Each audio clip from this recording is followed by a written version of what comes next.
So what to do if our children are no longer thriving being homeschooled? This is a question that I was surprised I got multiple times when I first told you guys I was going to be doing a Q&A/FAQ hybrid type video. But as you can tell from the title, we are only tackling this one thing because I think it's an important one, because thriving can look very different depending on the family and your children, and it can just mean different things as well.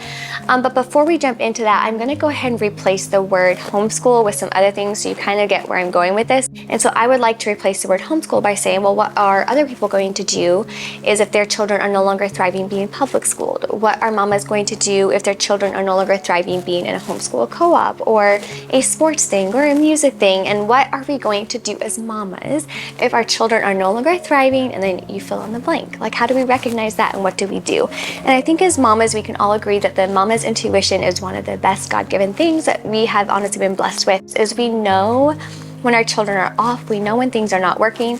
That's why when you see all these new curriculum updates and curriculum, like what we're doing for the year updates, every single mama will most likely have one thing in common, and that is she is making changes for her family because it's not working, because her previous year maybe was not thriving as much as it could be. And just like all the other scenarios I mentioned, whether that be sports in different schools and things like that, the short answer is we just make a change. We make a change, and that's what we're going to be talking about today. But let's go ahead and finally jump into today's video. So the reason why I wanted to do my Q&A this way and to break it up into a bunch of smaller videos, for one, they're not going to be smaller, but if I was going to go into detail of all the questions that did come in, whether that be on my YouTube comments or Instagram messages, most of them were actually on Instagram messages, the more like ones that required more thought to put together and things like that. If I was to put it all in one video, I feel like I would not do a very good job in diving deep into the questions and really considering and thoughtfully praying over the question, because Q&As are some of my favorite videos to make. But I also want to give a thoughtful response to each one, which means the video, that's why a lot of times I end up doing like 1 or 2 parts. But this time around, I'm gonna be doing something, stretching myself a little bit out of my comfort zone here and really diving in deep to a lot of the questions. So a lot of these questions are going to be having designated videos, hence why this is a question in of itself that we're gonna be talking about today. So just to give you guys a heads up for what's to come here, I'm gonna be doing a few videos, probably 2 or 3 videos back to back, probably like every other day or every 2 days, answering some of these questions. And then I'm gonna take a break. I'm gonna do a homeschool prep with me, a homeschool declutter, because I desperately need to get that done before we start the school year. I'm also gonna do just a chatty kind of summer update because I have a lot of talking to do about what we've been up to and what our summer has really looked like. It did not at all look like what we had originally planned, so that's gonna be a fun video. I'll talk about that, and then we're gonna go back into doing the question. So it's going to be a little bit all over the place, and I'm planning on taking the next probably 2 months, again with all the other homeschool content I have planned, of answering these questions. So it's going to take some time, but I'm excited to again dive deeper into these. And I think I'm mostly excited about, because if you guys have been around here for a while, you know I had my mom on my channel, it's probably been 1.5 years now, maybe a year, I don't know, it's been a while. And she is just like a treasure trove of knowledge and wisdom, especially with homeschooling. She's seen the road to completion almost 7 times now. My little brother is going to graduate next year, and then she'll be done. Homeschool, K-12, all 7 of us kiddos. And so I always look to her for a lot of advice. So I took a lot of these questions that you guys sent me and I forwarded them to her, and then we talked about it. So I am really excited to use her wisdom and knowledge when doing these videos, but also comparing and contrasting to me, who's still in the depths of the little years. So I really hope that you guys gain encouragement and inspiration with this, but do know that a lot of the things that I'm saying is coming from someone who has walked the entire road to completion multiple times, and so I really value that. And even while I'm talking, I'm still learning as I go as well. Hence why I wanted to turn to her towards this, because I know it would be a blessing. Anyway, now we can finally, sorry for the long introduction, can jump into here. So again, the initial question was, what do we do if our children are no longer thriving being homeschooled? I initially sent this to my mom, and her very first comment when it came back, all she said on the very first line was, thriving compared to who/what?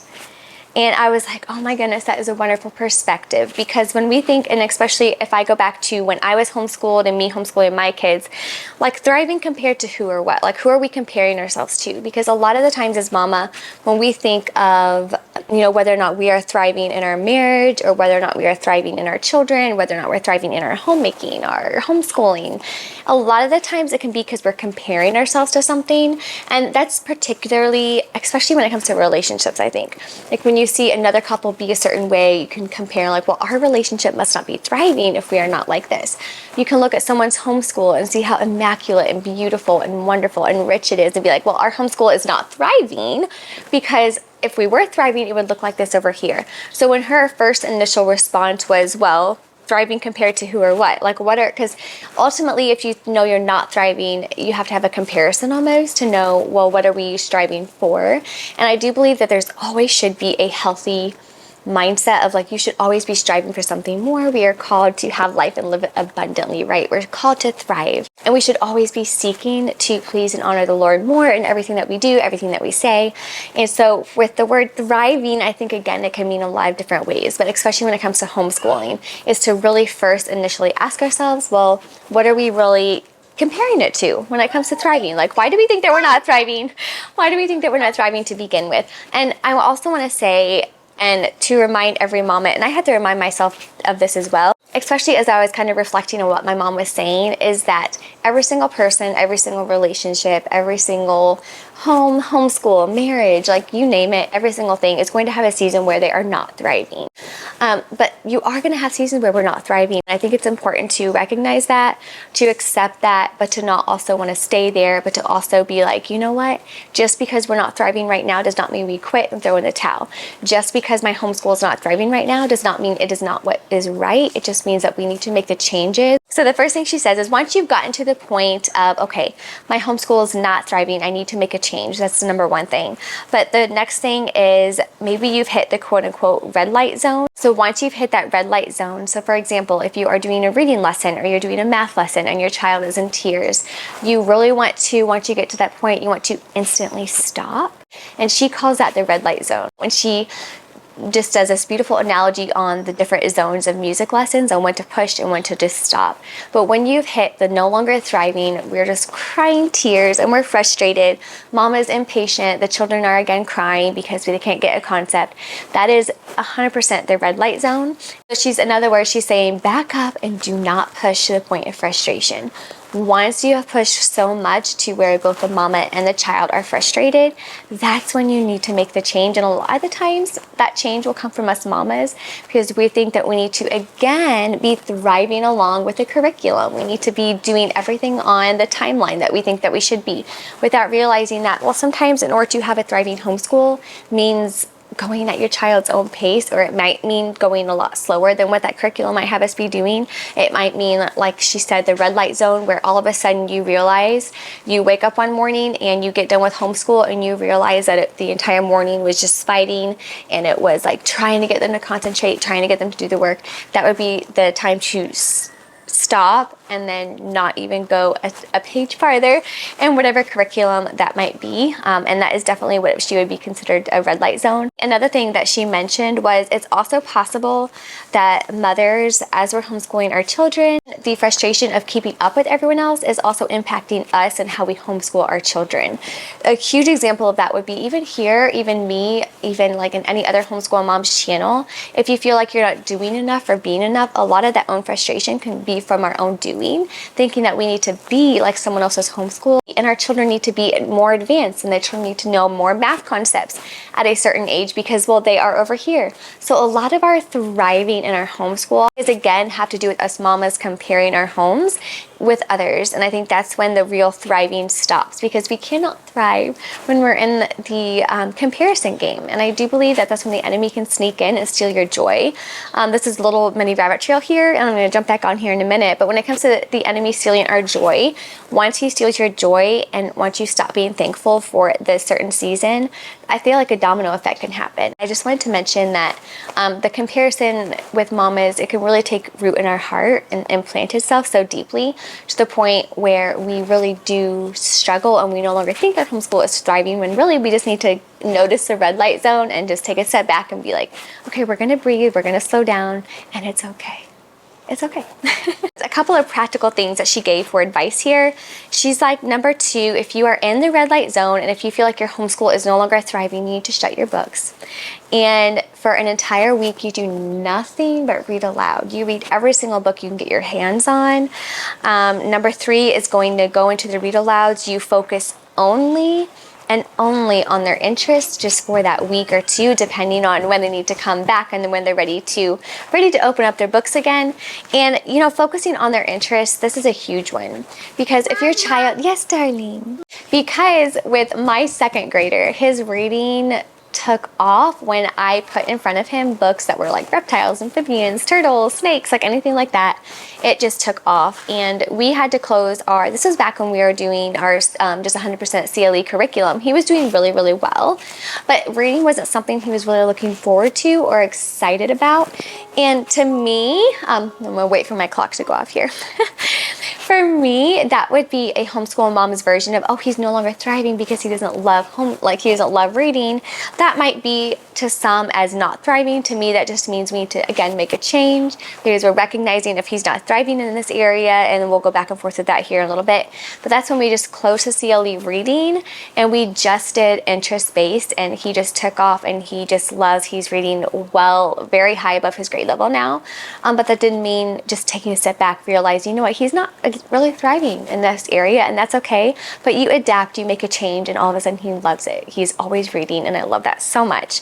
But that was 2 and 3. Read a lot of great books aloud, focus on their interests, and that's going to really immediately, I think, enliven them and enlighten them and make them free spirits again, I could say, because a lot of the times when they're bogged down with something and they're dreading something, giving them something that is solely based on what they're interested in is just, it works wonders. And I remember my mom doing that with us when we were kids as well. And especially with history, we had our history textbooks, but we very rarely ever used them because, to be honest, they were kind of dry and boring.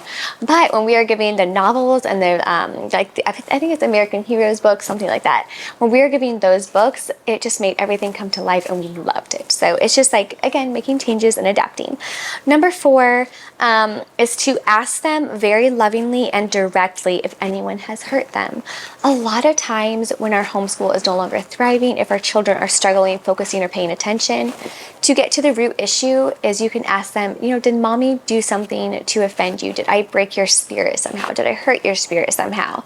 Are you not looking forward to homeschooling because maybe of how mommy is acting while we're homeschooling? Because maybe we're stressed out, maybe we're overwhelmed, and our little ones can sense that. And so a lot of the times they might shut down with us while we're homeschooling because we're stepping into a point of overwhelm. And they know that, and so maybe that could be a huge issue to why during your homeschool mornings in particular, you feel like they're not thriving in homeschool. And a lot of it, honestly, I feel like all these points kind of boil down to the mama in one way, shape, or form. And again, she says, number 5, consider whether you've been harsh enough to wound their spirit. This one is one I'm going to repeat again.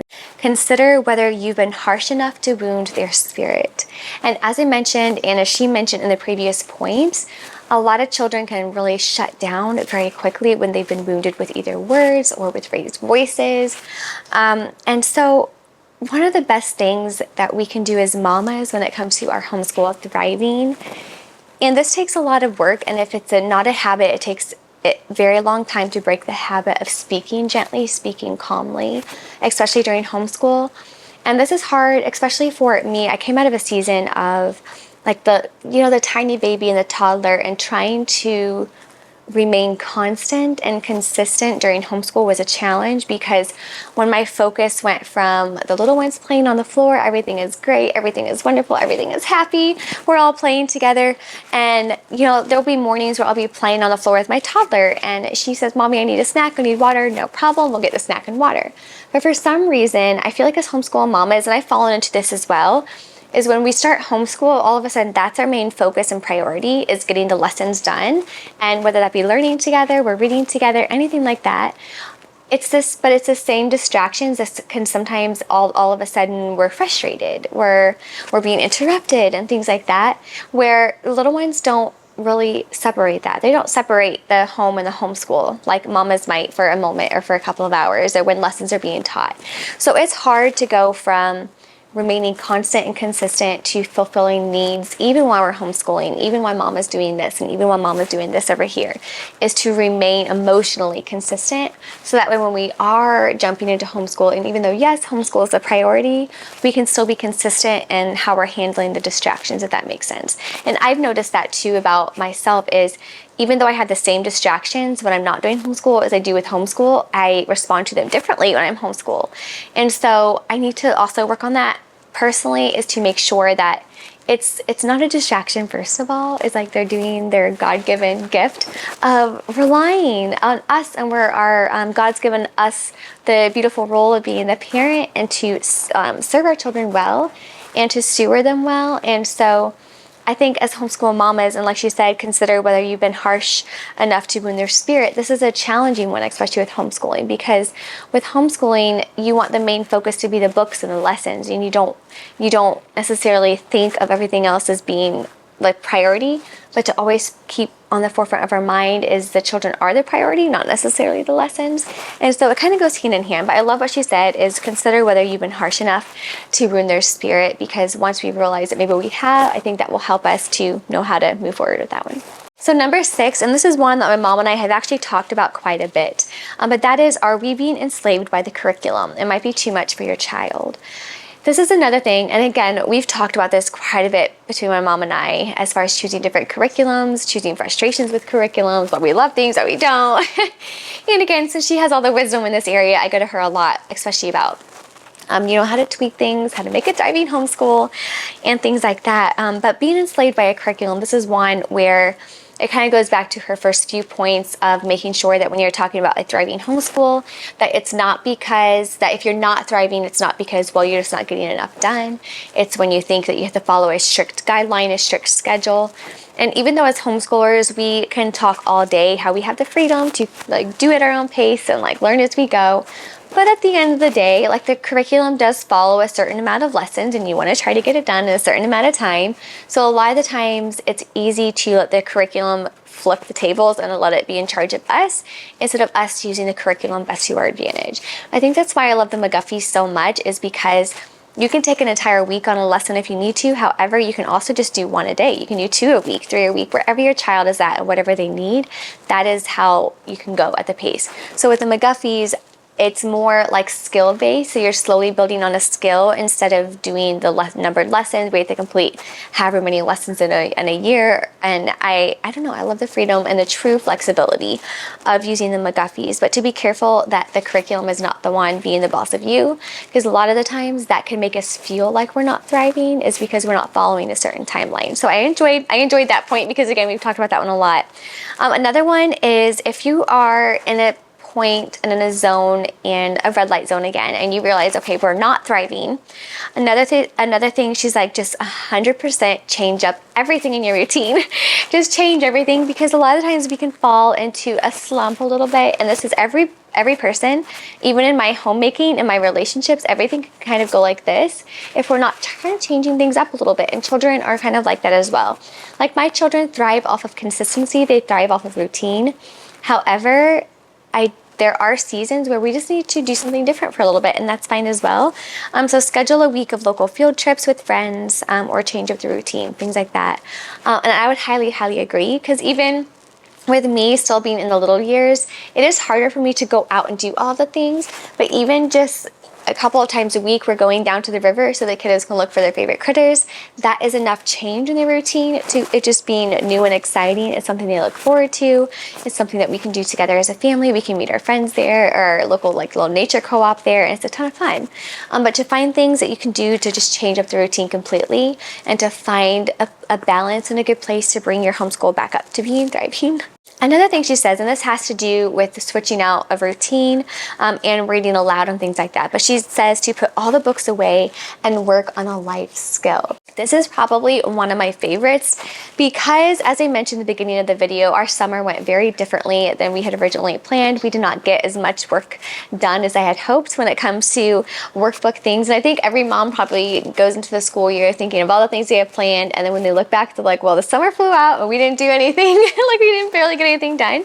We got some done, and we'll get that into a later, and we'll get to that in a later video. But what I can do is bring them alongside of me, because food still has to be cooked, laundry still needs to be done, and then the baking of the bread still needs to be had. And so all of those little things that make up life and that make life run smoothly, and cooking from scratch is just something that I love doing. It's something that we can do together as a family.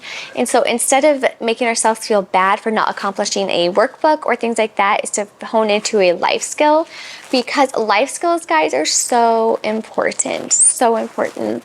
I really want to teach my kids the value of cooking, of looking at ingredients, of cleaning up, of doing laundry, how to fold things more than towels, how to put things away, and things like that. And so those are so important as well. So if you are feeling like your home is no longer, or if your homeschool specifically is no longer thriving, then to close the books and focus on life skills, because that's still learning. And if your kids are struggling in math, close the books and go work on measuring out fractions while baking cookies together.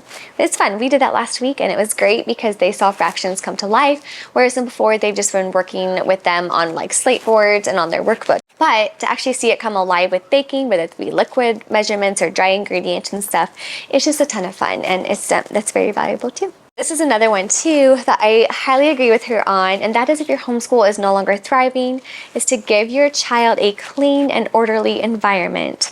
Let everyone help clean out and have a garage sale. Let the children have a say in spending the profits. This is a fun one. We do a large yard sale every single year, sometimes twice a year depending. We go through our entire house and declutter. A lot of the times, especially for me and my personality, I can feel like I'm personally not thriving if I have a bunch of clutter. We're gonna do a decluttering video with you guys here shortly, but every time I open the drawer and I have to like shove everything back in order to close it, that's when I'm like, okay, this is not working, and then I get frustrated. That to me is my personal own personality. I feel like it's hard for me to thrive and do things well when everything is just so disorganized, I guess you can say. Definitely do a yard sale together, have everyone help, have everyone be included, and there's just something about a well taken care of space for our kiddos anyway that helps them to thrive better when everything does have its place, because we don't live in a very large home, and so if everything is out, then we don't have like any floor space left, because it's a huge place. And it's good for them to learn as well that everyone lives here, and it does show everyone respect when we take care of our space. And I love that. So that's a really, really good one. And I definitely agree with her on that one. Was giving them a clean and orderly environment will definitely help them feel probably more at ease. You'll be surprised with how much more peaceful everything feels. So that's a good one. Number 10 is be physically active every day. This is a big one, and I think I also had one of you guys comment, it might have been on YouTube, was how to homeschool little boys. Might have been one of them, and we're going to get into that in another video as well, but I'm going to go ahead and address a little bit of it here, because in number 10, she says, be physically active every day. Use a trampoline before school to get their oxygen flowing. 100% yes, I love my trampoline. We use it every single day, especially while we're homeschooling. And one of the greatest things about using a more oral math or a mental math is you can jump on the trampoline. Your little boys can be jumping on the trampoline, getting all of their wiggles out and whatever it is that they want to do on the trampoline while they're reading the math facts back out to you. So when you're reading a number sentence, they can respond back while they're jumping. That's one of the great things about homeschooling, is for one, you can 100% adapt and get your homeschool back to thriving by doing simple things like that. Like if you find that your children have a hard time focusing, jumping on the trampoline for 5 minutes in between subjects, I guarantee will make a huge, huge difference. There's something about the trampoline, like my mom says, and I can highly attest to, because we did this too as a kid. but just jumping for 5 minutes gets all the oxygen back up to your brain, and it's amazing. I highly recommend getting just a little mini indoor trampoline. They're not very expensive. You can probably find them on Facebook Marketplace and things like that, because that will make a huge difference in your homeschool and your little ones paying attention. Now, what I've noticed in myself personally and my little ones is they will have a 5-minute jump break, so they'll jump for 5 minutes. So they will jump for 5 minutes, and then they'll have 5 minutes of kind of calming down and be ready to focus again. So there's going to be a 10-minute probably break in between subjects. Makes a huge difference though, and I love it. And again, if they're on the trampoline and they want to go ahead and work on their multiplication tables while jumping, that's a great way to do that.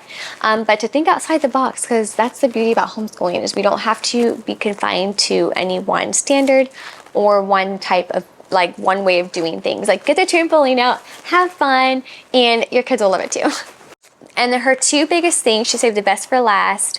Her second to last things: if grades are falling, interest is gone, or they have no ambition, stop what you are doing and then try the steps 1 through 10 that we just talked about above. If nothing helps when it comes to them struggling academically, then to have an evaluation for a physical issue. So a lot of the times, maybe something's wrong, maybe something's off. If none of this stuff is working, then to maybe see if there's something that can be changed, whether that be diet, your foods, the ingredients in the foods. A lot of things can be changed just by switching those things up. Again, that could be a whole nother video for another day, when it comes to the physical aspect of what we put in our bodies and how that directly correlates to how we're functioning, especially with our homeschool and thriving in our home. The last thing she mentions, and one that I think is probably the most important when it comes to a thriving homeschool, and this is if it's an attitude issue. She says, do not first of all argue or raise your voice, state the requirements. There's a huge difference between changing things in your home because you're not thriving, because this curriculum is not working for your child, and if your child is struggling and there's tears because they can't do their math, and there's tears because they can't do a certain reading, then we need to change the curriculum and help our children in the best way we can based on their learning ability or their learning style. But to change because they just straight up don't feel like doing school, and so we feel like we need to change everything, cater to their demands, I think that is a different way, and then that's the way that is okay, no, we're not going to change everything because we're having an attitude thing instead of an actual learning thing. And that can also lead to our homeschool not thriving too, if our children say, and I do believe this is another comment, and this is actually going to be my very next video, talking about what to do if our children just straight up don't want to do homeschool. It kind of goes hand in hand with our children are not thriving, but it's a little bit different, and you'll see why in that video. But when our children are just having an attitude or they just don't want to do it, I don't think that is a means for needing to change curriculum. That just might mean a character thing, and to, like my mom said, very lovingly and gently stay consistent. Say, it's okay if you don't want to do it. That's fine. I can understand that, but we're going to do it anyway. And I also believe there's a really important life lesson in realizing that there's going to be things for our entire life that none of us are going to want to do, but we're going to do it anyway. And yes, we can make changes and adapt if a curriculum isn't working.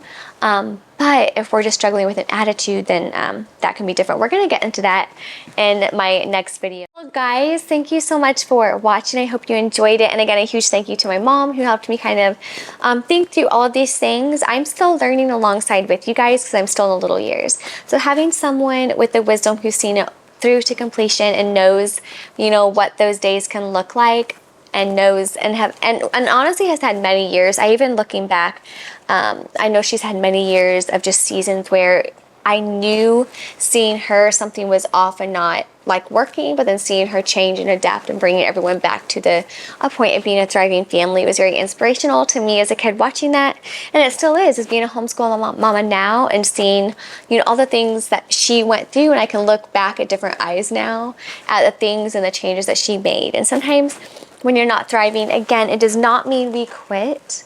It means that we just need to change things up. And so I really appreciated her perspective and her encouragement to me in that as well. But anyway, like I said, my next video is going to be all about how to deal specifically with the attitude of not wanting to do school.